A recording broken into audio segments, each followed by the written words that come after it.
Hi tears, எல்லோரும் எப்படி இருக்கீங்க? இது ரம்ஜான் அன்னைக்கு காலையில். ஸோ நானும் என் ஃப்ரெண்ட்ஸ் எல்லோரும் காலைல சீலைட் பீச் போயிருந்தோங்க.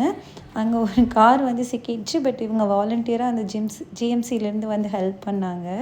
அது பார்க்கவே ரொம்ப க்யூட்டாக இருந்துச்சு. அதை நின்று பார்த்துட்டு அன்றைக்கி பயங்கர ரஷ்ஷாக இருந்தால் கூட பரவாயில்ல, பயங்கரமாக குப்பை போட்டு வச்சுருந்தாங்க. லிட்ரலி 4-5 ட்ரக் வந்துருந்துச்சு க்ளீன் பண்ண. அது பார்க்க மனசு ரொம்பவே கஷ்டமாக இருந்துச்சு.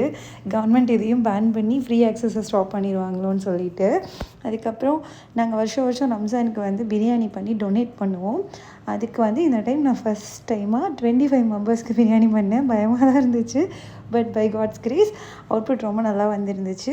போய் எல்லாருக்கும் பிரியாணியை நாங்கள் ஒரு ஸ்பாட்டில் ஃபுட்டு ரெகுலராக கொடுப்போம். அந்த இடத்துல போய் ஃபுட்டு டொனேட் பண்ணிவிட்டு எங்கெல்லாம் 2 ஃப்ரெண்ட்ஸ் இன்வைட் பண்ணியிருந்தாங்க. ஸோ ஒருத்தங்க வீட்டுக்காக போய் நாங்கள் நல்லா பிரியாணி சாப்பிட்டுட்டு ரம்ஜானை என்ஜாய் பண்ணோம். தேங்க்ஸ் ஃபார் வாட்சிங். Bye guys.